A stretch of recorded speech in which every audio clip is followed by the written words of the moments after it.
Duna presenta La Tercera PM, las historias imprescindibles y una nueva mirada de los temas de hoy, con Nicolás Vergara y Sebastián Rivas. Auspicio de Enel. La Tercera PM en Duna.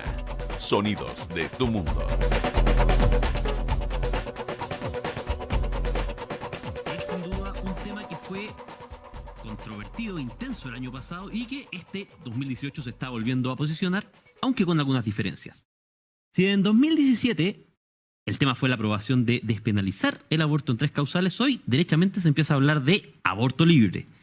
No solamente es un tema que se ha instalado desde el debate y la situación que existe en Argentina, el anuncio de que senadores de la ex nueva mayoría buscan reimpulsar un proyecto en ese sentido ha generado ya discusiones internas en colectividades como Evópoli y la ADC. ¿Cuáles son las proyecciones? ¿Cuáles son los escenarios que se enfrentan? ¿Y por qué el aborto ha vuelto a posicionarse con tanta fuerza como tema de discusión antes de un año de que se resolviera el tema de las 3 causales? Eso es lo que vamos a conversar hoy día, es nuestro tema de hoy. Bienvenidos, esto es La Tercera PM en Radio Duna.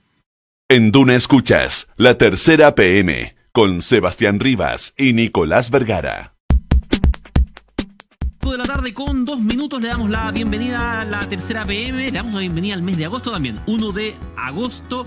Estamos para conversar este tema con Catalina Goeppel, periodista de Mundo de La Tercera. Catalina, bienvenida a La Tercera PM. Muchas gracias por la invitación. Y también con Sebastián Minay, ya a esta altura es un habitual de La Tercera PM, periodista de La Tercera PM. ¿Cómo estás, Sebastián? Sebastián, Catalina, un placer. Voy a partir con Catalina para que entendamos un poco el contexto en el cual se ha ido reposicionando este tema. Esto parte desde el otro lado de la cordillera, parte de una discusión, Catalina, muy intensa que se ha dado en Argentina, que se dio a comienzos de año en la Cámara Baja, en los diputados, y que hoy día está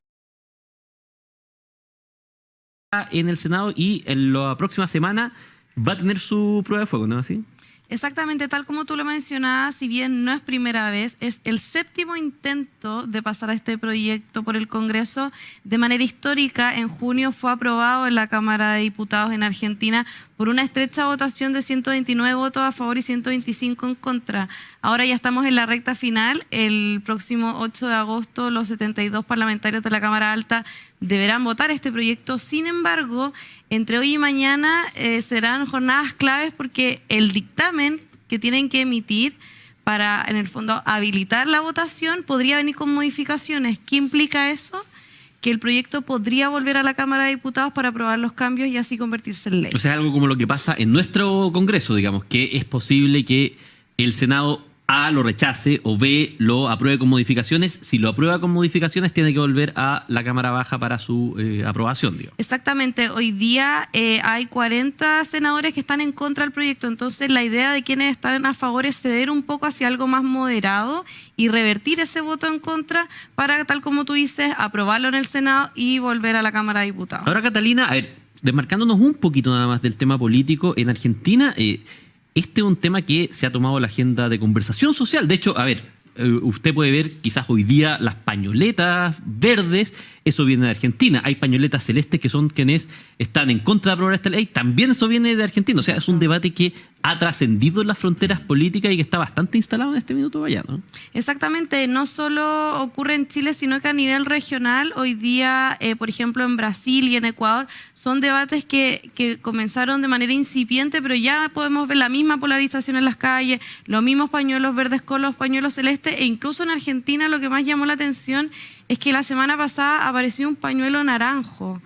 2 actrices en un programa de televisión salieron con estas bandoletas naranjas explicando que lo que ahora viene en Argentina vendría a ser la separación entre la Iglesia y el Estado. Otro tema bastante polémico en relación al aborto en Argentina, considerando que la Iglesia Católica se opone fehacientemente a la aprobación de este proyecto. O sea, y de hecho hay algunas pañoletas verde claro, se está hablando ahora, perdón, no son pañoletas, se está hablando ahora del modelo verde claro en alusión a que quienes están a favor de que pase el tema del aborto y reconocen que no están los votos, están dispuestos a hacer algunos cambios, por ejemplo, las semanas en las cuales se permite, por ejemplo, objeción de conciencia con fin de que eso pueda pasar, ¿no? Claro, las modificaciones a las que se están apuntando hoy día, tal como tú dices, son primero bajar de la semana 14 a la semana 12 el tope para realizar un aborto, incluir la objeción de conciencia institucional que, tal como vemos hoy día en Chile, las clínicas, un grupo de clínicas más conservadoras se oponen a la práctica del aborto, lo que hoy día no está estipulado en el texto, porque el texto solamente hoy día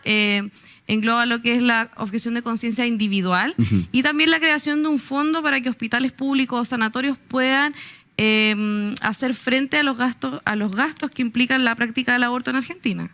Eso es lo que está ocurriendo ahora en Argentina. Volvamos a Chile, don Sebastián Minay, porque esta discusión que se reabrió al otro lado, que ya ha tenido marchas, está en este momento complicando a varias colectividades que no tienen necesariamente una posición clara sobre aborto libre. Es distinto que el aborto en 3 causales, digamos, despenalizar el aborto en 3 causales. Entre ellas tuvo hoy día marcas que esto está complicando, por ejemplo, a Evópoli, que es una de las coaliciones, una de las colectividades que está en la coalición gobernante de Chile Vamos. Sí, un escenario que uno no se lo habría imaginado en el gobierno anterior del presidente Piñera. Recordemos que aquella vez, por mucho menos que esto, un proyecto muy antiguo que se llama Acuerdo de acuerdo de convivencia, ya era un escándalo en el gobierno entonces, y efectivamente la presión que coloca el avance de en la discusión de Argentina hace que se instale el tema, pese a que todavía no ha ingresado ni un solo proyecto al Congreso. Solamente anuncios. Lo que tenemos hasta esta hora, que son las 5 de la tarde, el anuncio es de un grupo compuesto por el senador Girardi, el senador Quintana, la senadora Orden, la senadora Allende, la senadora Muñoz del PPD, y algunos parlamentarios más, de que se va a presentar un proyecto. Pero mientras no ingrese, no sabemos a ciencia cierta los detalles, los condicionantes, pero evidentemente que esto te obliga a entrar en otro debate valórico más para la coalición gobernante que, digamos, para decirlo en términos elegantes, hasta ahora no está acostumbrado a que los argumentos vayan muy en la línea de estamos por la vida, que son argumentos que no son de una retórica más muy política, sino más bien de otra raigambre, más que entrar a discutir el fondo del asunto. Entonces, ahí, para hacerlo bien sencillo, el tema que complica al gobierno es que ya dentro de su propia coalición hay parlamentarios que quieren que se discuta. Y ahí está la piedra de tope, la compone Evópoli, que es el socio minoritario, en una sociedad, en una coalición donde antes solamente estaba Renovación de la UDI, y ellos han jugado bastante esta carta de ser los chicos nuevos del barrio, claro, los más como chascones, los más como díscolos. Es más novedoso para un partido nuevo hacer noticia porque está en contra de las posturas más conservadoras. Estamos viendo lo que ha pasado en la discusión de los proyectos de identidad de género, de la adopción. Entonces, vamos a ver qué pasa ahora cuando se presenten los primeros proyectos y haya que pronunciarse. Ahora, Sebastián Minay, no está en tu artículo, pero a ver, alguien me comentaba hoy día, me decía, ojo, que el hecho de que esto lo presente Guido Girardi apoyado de senadores de la nueva mayoría, de la ex nueva mayoría, no es tan casual, porque también, aparte de todo, tensiona a la Democracia Cristiana, que es un partido que al interior de su colectividad tiene posiciones bastante divergentes con respecto al tema de aborto libre concreto. Bueno, estos temas van a ser factores de aglutinamiento, de división en los dos bloques. O sea, la oposición, la izquierda hoy día tiene pocos temas que la unan, sin duda con el Frente Amplio empujando detrás. No tienen otra cosa que apoyar una iniciativa de este tipo.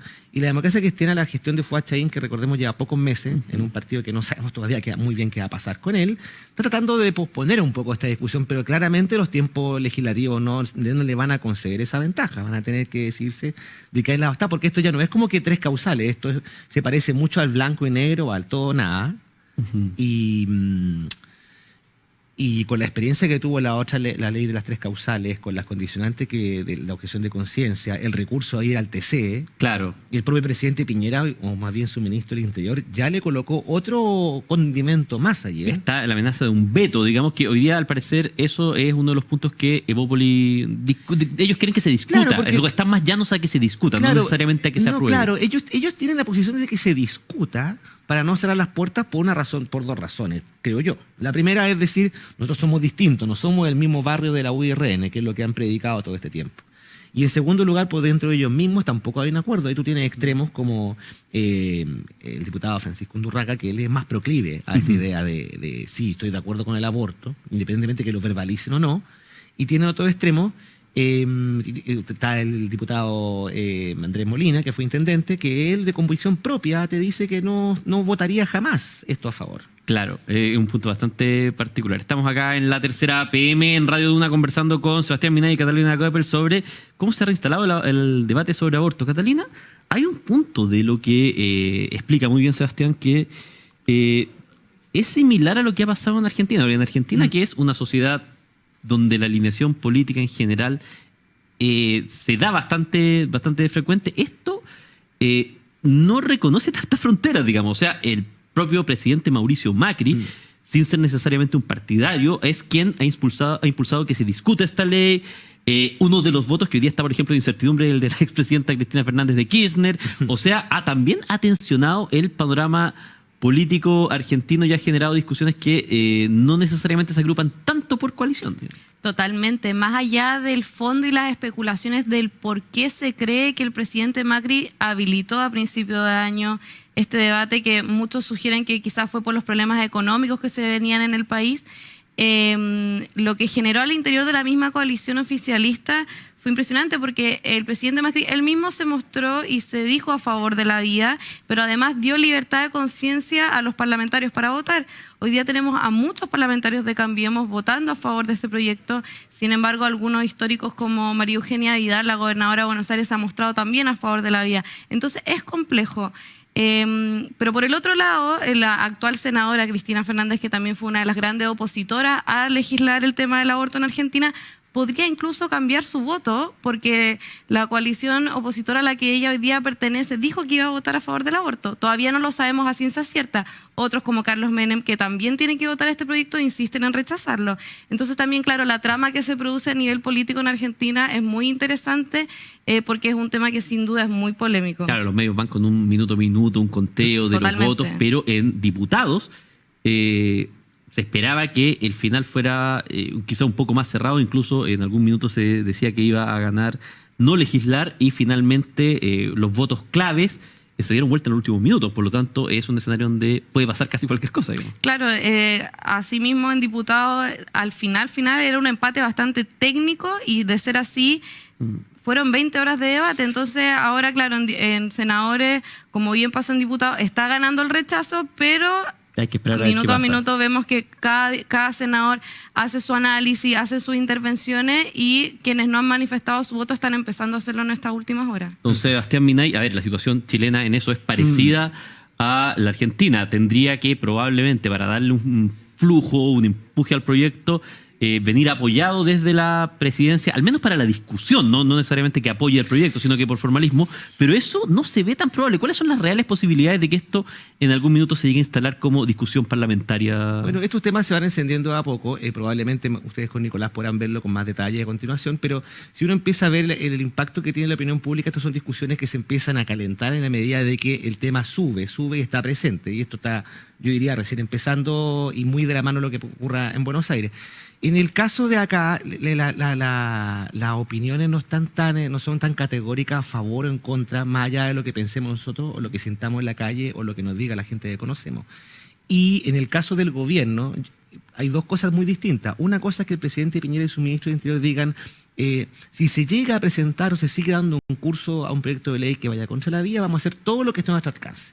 La primera lectura que uno hace es que el presidente va a usar el recurso del veto supresivo, que, para decirlo en términos simples, esperas que se discuta todo el proyecto, dice, esto no me gustó, lo vetas, claro, lo devuelve al Congreso, y el Congreso, la única manera que tiene de decirle, no, señor presidente, sabe que la razón es mía, es que 2/3 de las dos cámaras digan, se mantiene el proyecto original.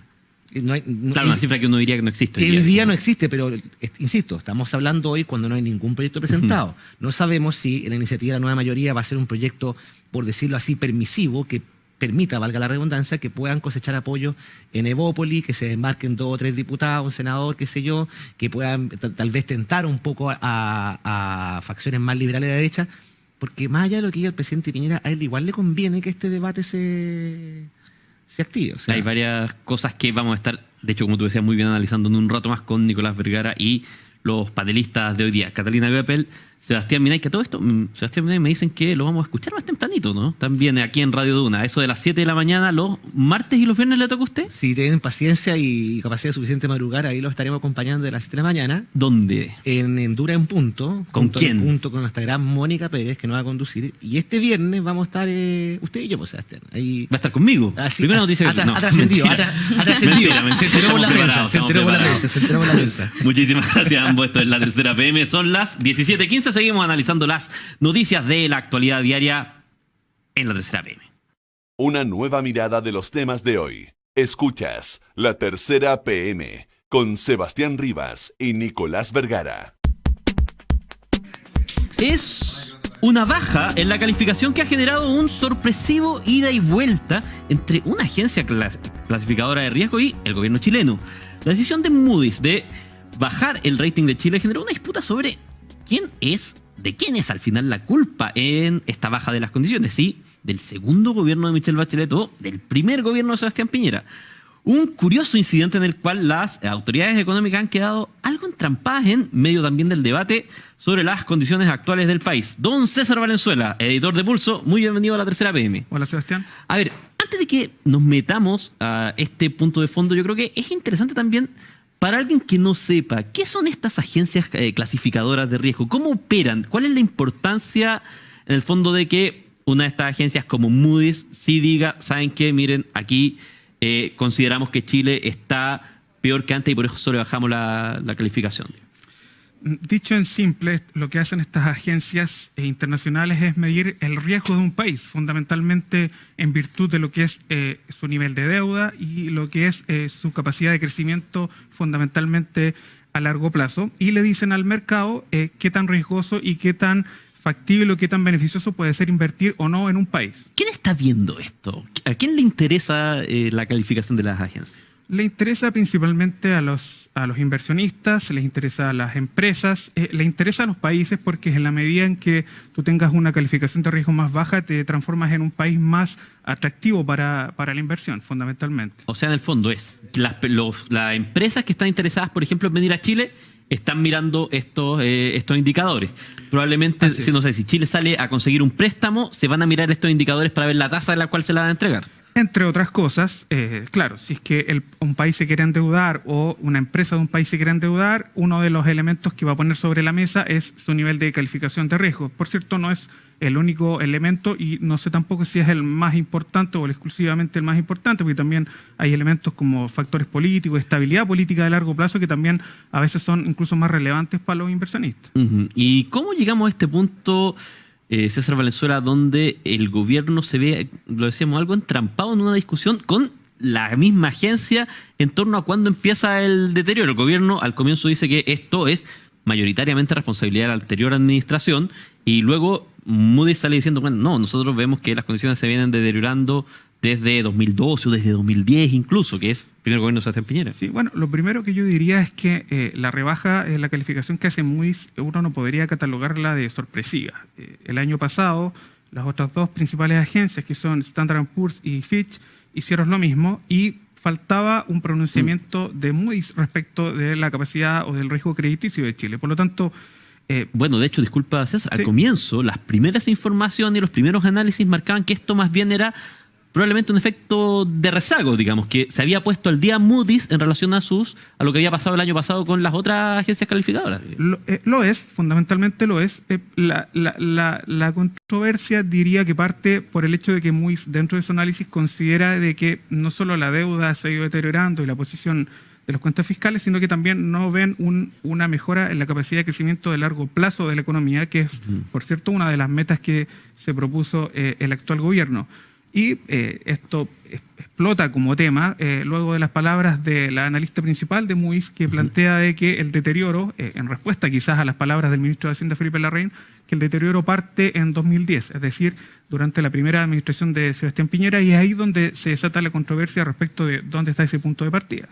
Ahora, ¿cuál es, César, el interés hoy día del gobierno en términos de esta discusión? Porque hoy día apreciamos a un ministro de Hacienda, Felipe Larraín, mucho más moderado de sus planteamientos que los días previos. Él dice, bueno, en realidad, más que pensar en el pasado, miremos hacia adelante qué es lo que va a pasar. Pareciera que el gobierno quiere pasar rápido, digamos, esta situación, dado que, de nuevo, quedó en un punto medio extraño. Incluso las otras agencias empezaron también a decir cuándo habían, según ellos, partido el deterioro. Quedó medio complicado en un tema que no parecía tan complejo, digamos, al final. Aparentemente no era tan complejo. Lo que pasa es que se trata de dos elementos que son fundamentales dentro de lo que es la propuesta de este gobierno, que tiene que ver fundamentalmente a nivel económico con recuperar la capacidad de crecimiento, con mejorar las cuentas fiscales. Estamos hablando de dos ideas matrices del gobierno de Sebastián Piñera. Por eso para el gobierno ha sido tan importante. Ahora, si uno mira los números, más allá de las opiniones que uno pueda tener, efectivamente el aumento de la deuda y y del déficit se da fundamentalmente desde finales de 2009, con la crisis global, donde el gobierno tiene que... el gasto público aumenta cerca de 19%. O sea, disculpa, pero nos estamos yendo 9 años atrás. Así o sea, es, esto es realmente un proceso, digamos. Es un deterioro sostenido y que, como coinciden los analistas, parte dentro de esas fechas, pero se agudiza de manera principal durante los 4 años anteriores del gobierno de Michelle Bachelet. Ahora, César Valenzuela, de tu explicación que has dado y en el fondo la forma que nos estás planteando lo que hacen las agencias clasificadoras y todo, deduzco que no necesariamente bajar de AA3 a A1 significa algo en la práctica. No es que, no sé, tú pierdas X cantidad de dinero inmediatamente, sino que es una señalización que puede ser compleja y que impacta en muchas dimensiones, pero no es que se haya perdido dinero directamente. Por supuesto que no. Y dicho de otra forma, ya te lo decía, esto más bien es una cuestión que sucede con rezago. Las otras agencias lo habían hecho y si uno mira un comparativo, Chile a nivel latinoamericano tiene la mejor calificación de riesgo. Considerando las 3 calificaciones de las agencias principales, Chile está en una posición cerca de 34, 35, los números que alcancé a mirar. Por lo tanto, de todas maneras, a nivel global es una muy buena ubicación. Como te decía, primero en Latinoamérica no es algo dramático, sino que tiene más bien que ver con una cuestión que naturalmente tiene efectos políticos. O sea, todavía, digamos, es un buen rating, digamos, no es algo para preocuparse en la medida que te mantengas en ese rango, digamos. Así es un buen rating. Lo que sucede es que son las 3 agencias calificadoras las que te bajaron la clasificación. Por lo tanto, eso no puede ser una buena noticia.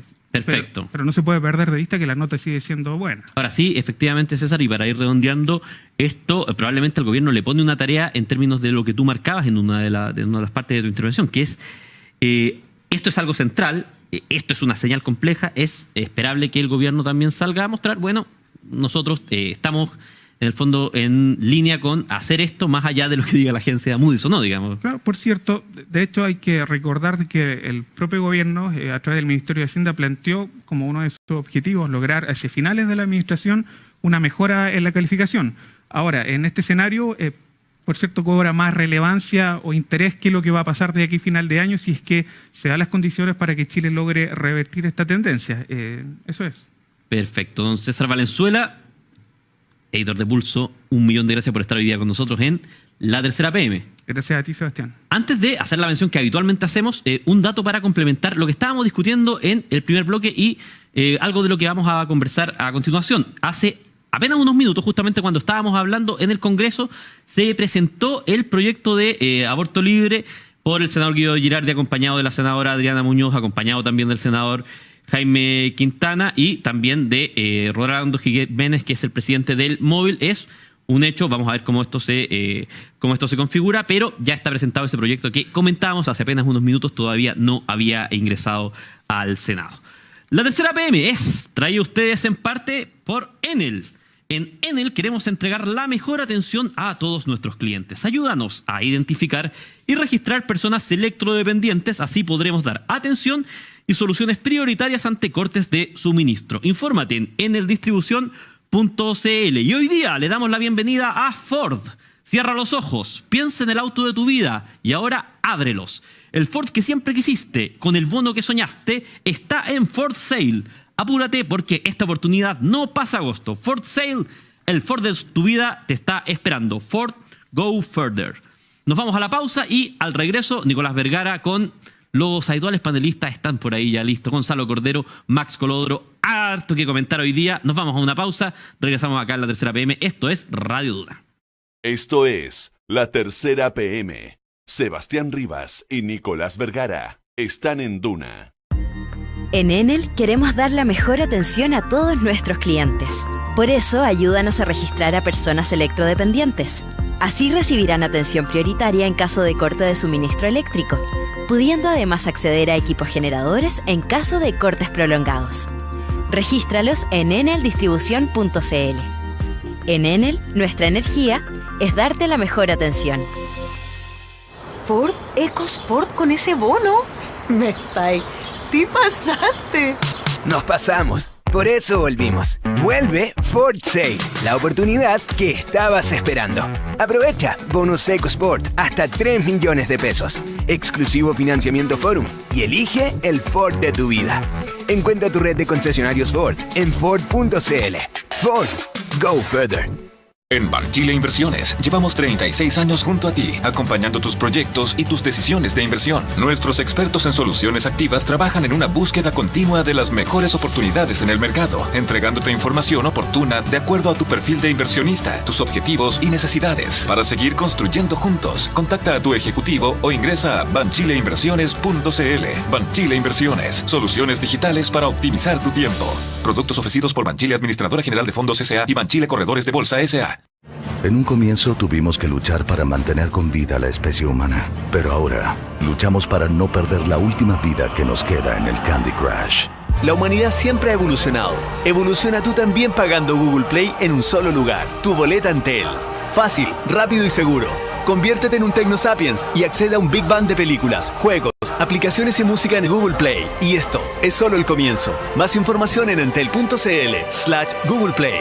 Entel. ¿Has visto últimamente tu living comedor? ¿No crees que sería bueno renovarlo? Aunque sea un poco, agosto es el mes perfecto para hacerlo. Ven a Las Condes Design y encontrarás más de 40 tiendas especialistas para remodelar y renovar tu casa. En Las Condes Design descubrirás la mayor variedad de productos, los precios más convenientes y todo en un solo lugar. Las Condes Design, el centro de tu casa. Avenida Las Condes 9765, www.lascondesdesign.cl. Recuerda, agosto es el mes del living comedor en Las Condes Design. Administradora más premiada de la industria con 8 premios Salmón y premio Morningstar a Mejor Administradora de Renta Variable. En la Rainvial, el compromiso y profesionalismo en nuestro trabajo nos ha llevado a alcanzar grandes logros en pocos meses. Invierte tranquilo con nuestros especialistas, porque cuando inviertes con la Rainvial, invertir es simple. La Rainvial. Infórmese de las características esenciales de las inversiones en estos fondos mutuos, las que se encuentran contenidas en su reglamento interno. La rentabilidad o ganancia obtenida en el pasado por estos fondos no garantiza que ella se repita en el futuro. Nespresso es la opción perfecta para que cualquier mañana se transforme en una experiencia para recordar. Dan ganas de despertar con un buen café y partir el día de la mejor manera. Y qué mejor que disfrutando de un momento único de aromas y sabores. Cappuccino o latte, cualquier preparación de café con leche es perfecta si se hace con Nespresso.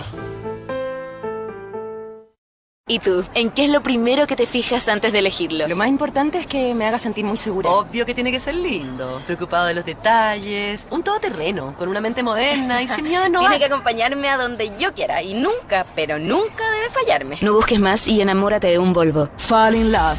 Déjate seducir por tu próximo Volvo. Encántate con toda la tecnología e innovación que nuestros espectaculares modelos tienen para ti. Conócelos y cotízalos en volvocars.cl o en toda nuestra red de concesionarios. Volvo. Innovation Made by Sweden. Hace ya 20 años Marcelo Ríos alcanzó el Top 1 mundial. Piensa en todo lo que ha pasado desde 1998. Ese mismo año nace MBI Inversiones y seguimos fieles a nuestra promesa, coinvertir en los mismos instrumentos que recomendamos a nuestros clientes. Por eso, queremos celebrar nuestros primeros 20 años juntos. MBI Inversiones, Fondo de Inversión, Wealth Management, Corredores de Bolsa, mbi.cl. En Duna, abrimos el debate. Escuchas La Tercera PM con Nicolás Vergara y Sebastián Rivas.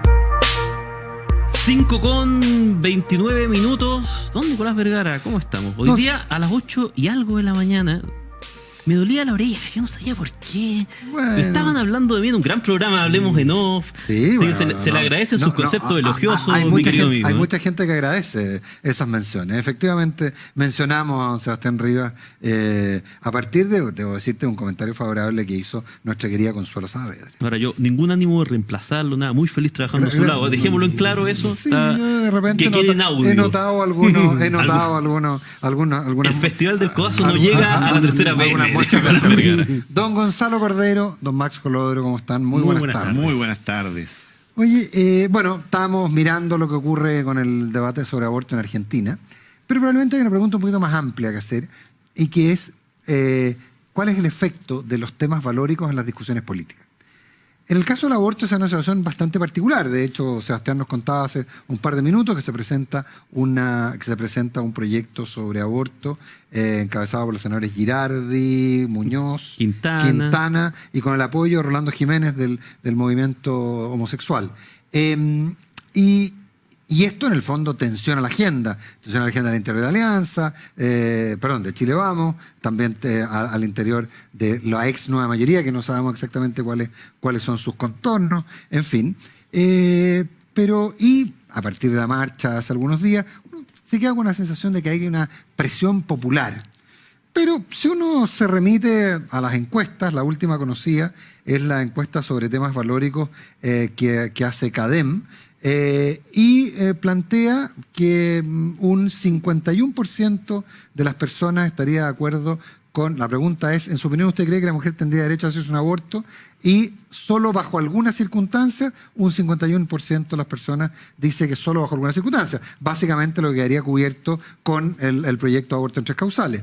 Hay un 22% que dice bajo ninguna circunstancia. Lo que nos significa que los que dicen bajo alguna y bajo ninguna, tenemos más de un 70% de gente que estaría en contra del aborto libre. Y solo un 26%, no le agrego nada, un 26% dice bajo cualquier circunstancia. Entonces, ¿dónde estaría el beneficio político si finalmente en esta materia sí que, como en pocas, uno puede darse cuenta que la opinión pública está en contra? ¿Te puedo hacer un comentario antes de empezar a desmenuzar? Sí. Es que yo no tengo tan claro la suma que tú acabas de hacer entre los que en alguna circunstancia se suman a ninguna, con más facilidad que en alguna circunstancia a aborto libre. Fundamento su respuesta, me decían a mí en la universidad. Claro, porque yo no veo ninguna razón por la cual uno pueda sumar en un sentido todo ese guarismo, digamos, todo ese 51 lo pueda atribuir en un sentido y no fraccionarlo en ambos. O sea, yo creo que los que creen que puede haber aborto en algunas circunstancias obligados a elegir entre la posición nunca o la posición libre. Pero déjame fundamentar mi interpretación. Sí. Mi interpretación es relativamente simple. Se habla de aborto libre. Y libre versus alguna circunstancia dejó de ser libre. Por lo tanto, esa gente está en contra del aborto libre. Y aquí la discusión es aborto libre. Entonces, en ese sentido, siento que el bajo alguna circunstancia es excluyente respecto de libre. Yo tiendo a coincidir en eso. ¿Ustedes coinciden en eso? Tiendo a coincidir en el sentido de que finalmente para las mujeres que hoy día, para la causa del aborto libre, la idea de que haya condiciones es algo que de alguna manera pone una cierta barrera a la lógica de un aborto libre. Sí. Y en eso, claro, las personas que hoy día dicen bajo ciertas condiciones, bajo algunas condiciones, lo que están rechazando es la idea del aborto libre. Por algo hablan de condiciones. Para que no nos perdamos en la discusión, nuestros auditores no se vayan a confundir, digamos, ustedes lo saben perfectamente, pero lo hemos hablado antes, yo soy contrario al aborto. Por favor. Lo que pasa es que yo tengo la impresión de que cuando tú generas alternativas, digamos, vas avanzando, te vas moviendo, me gusta más mover que avanzar en esta materia, te vas moviendo. Yo creo que el eje real es si uno cree que se justifica o no se justifica que en alguna circunstancia se pueda tomar la decisión de interrumpir el embarazo, de ponerle fin a la vida del no nacido. Yo creo que cuando tú aceptas que eso es posible en alguna circunstancia, que es justificable en alguna circunstancia, ahí es donde diste el paso fundamental. Y de ahí hacia allá, después me parece que los números que nos muestra Nicolás, yo tiendo a creer que después de un cierto tiempo de debate se van a mover en el sentido de más personas favorables al aborto libre. Porque, yo no lo veo tan claro eso. Porque ya cruzaste la que a mi juicio es la frontera esencial. Pero dices, ¿con la aprobación del proyecto de aborto en 3 causales? Sí, claro. Que en realidad son dos, pero... No, es una, es libre. No, el aborto, lo que llamamos aborto en 3 causales aquí, a mi juicio, es en realidad solamente 2. De esas 3, solo 2 son causales, se pueden llamar propiamente aborto. la otra no. Sí, o sea, porque tenemos la inviabilidad fetal, peligro de la vida de la madre y violación. Tú consideras que el peligro de la vida de la madre y la violación, esas son abortos. Digo. No. En el peligro de la vida de la madre, la aplicación de cualquier procedimiento terapéutico que vaya en beneficio, digamos, de la vida de la madre y que produzca como consecuencia la... Sí, pero eso es como consecuencia, es como consecuencia indirecta, no es como acción directa. No es como acción directa. Ahora, claro, pero es una discusión que no sé si... Está bien. Sí. Ahora, vamos, yo quería hacer el punto de que a mí, por lo menos, esto es una cuestión de apreciación, por lo tanto, ahora, respeto mucho el punto de vista de ustedes. Ahora, yo creo que lo importante de los números de los que habla Nicolás, que son los números de la encuesta Academ, es que muestran de que hay una inmensa mayoría de los chilenos que no está a favor del aborto libre. Claro. Esa es la realidad. Y por lo tanto, esta causa que hemos visto en las calles en las últimas semanas no es una causa popular y mayoritaria. Y yo creo que en ese sentido, el gobierno de Sebastián Piñera se mueve razonablemente bien, dando una señal muy clara, muy categórica de decir, yo me voy a oponer y voy a usar todos los medios para oponerme ¿a qué? Al aborto libre. Por lo tanto, desde un punto de vista estrictamente pragmático, si los números fueran esos, al gobierno de Sebastián Piñera probablemente le convendría dar esta discusión. Sin duda. ¿Gonzalo? Yo creo que sí. Pero hay un matiz. Yo no. Porque si uno va a los números que había en julio del año pasado, un 60% de la gente decía que solo bajo alguna circunstancia, un 22% decía bajo cualquier circunstancia y un 16% decía bajo ninguna circunstancia. Entonces, efectivamente, cuando la discusión aparece en el último tiempo, y eso se nota mucho a contar de febrero en adelante, que es cuando aparece la discusión con una forma de tensionar, las posiciones más negativas se radicalizan. Del 16, de bajo ninguna circunstancia, nos vamos al 22, y del 22, de bajo cualquier circunstancia, nos vamos a 26. Entonces, la gente empieza a tomar más posición. Ahí yo tiendo a empatizar con parte del argumento de Gonzalo, que es que efectivamente cuando la discusión aparece, se cristalizan las posiciones y vemos más gente decidida.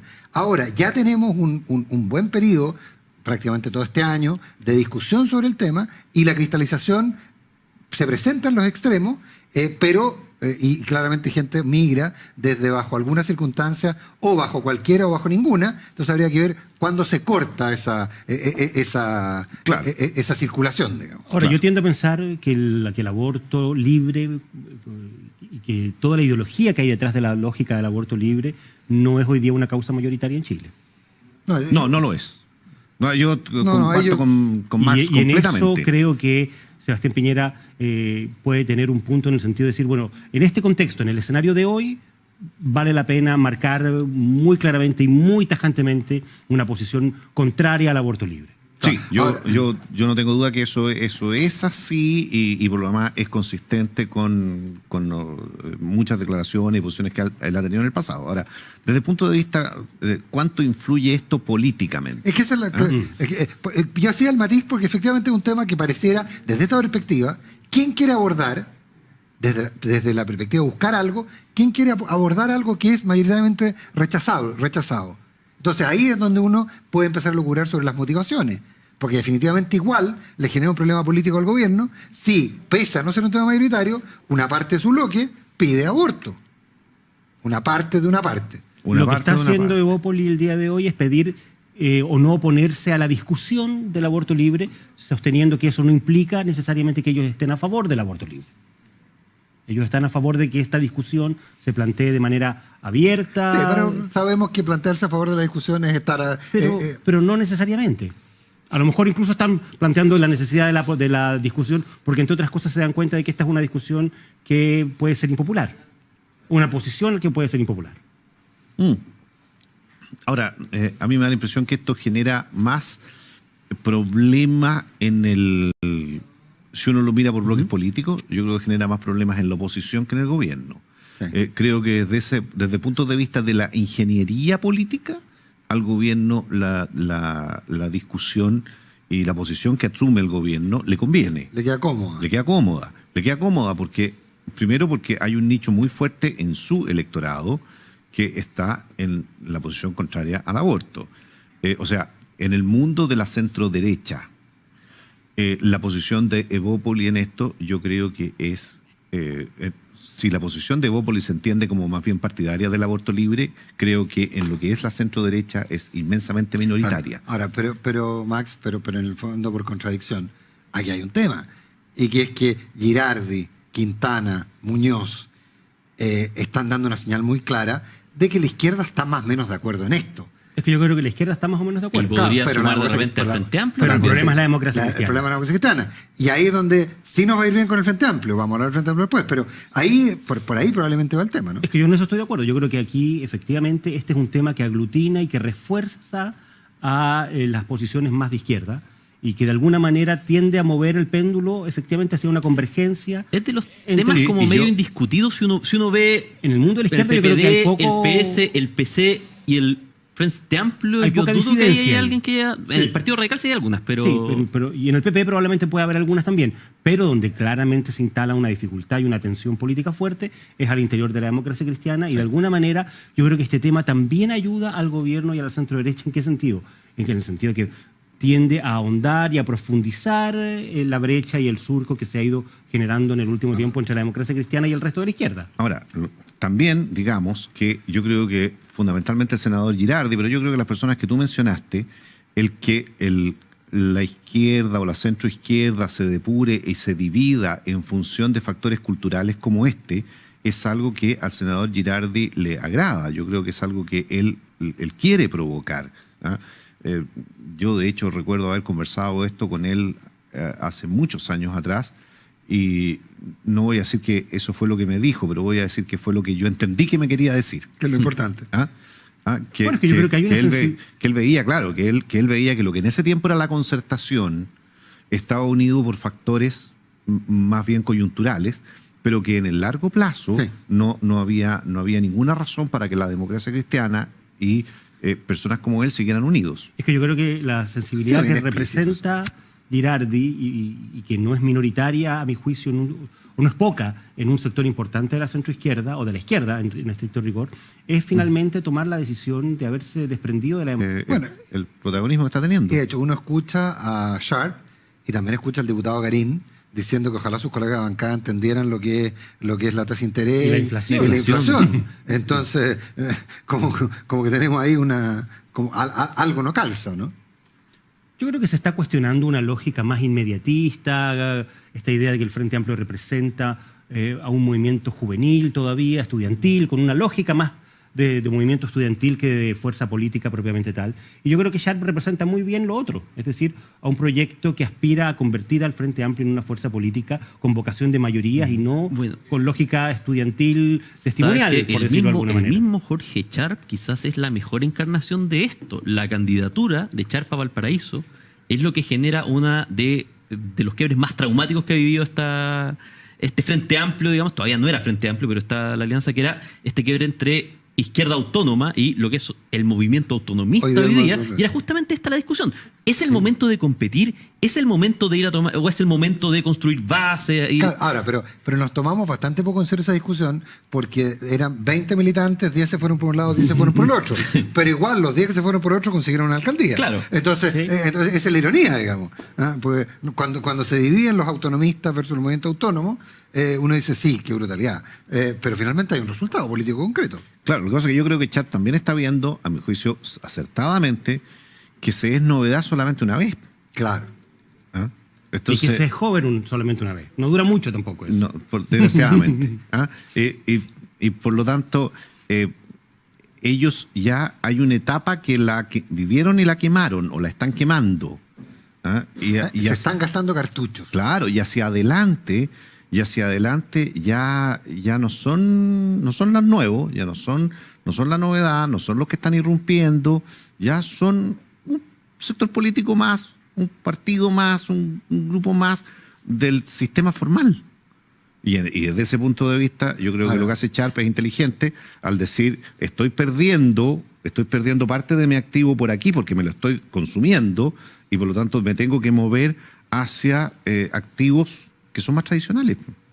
Yo estoy de acuerdo con eso. Yo creo que efectivamente la lógica que hay detrás de lo que representa Sharp hoy día y que yo creo que es mucho más transversal de lo que se observa. Yo creo que este es un debate que ha ido reforzándose al interior del Frente Amplio.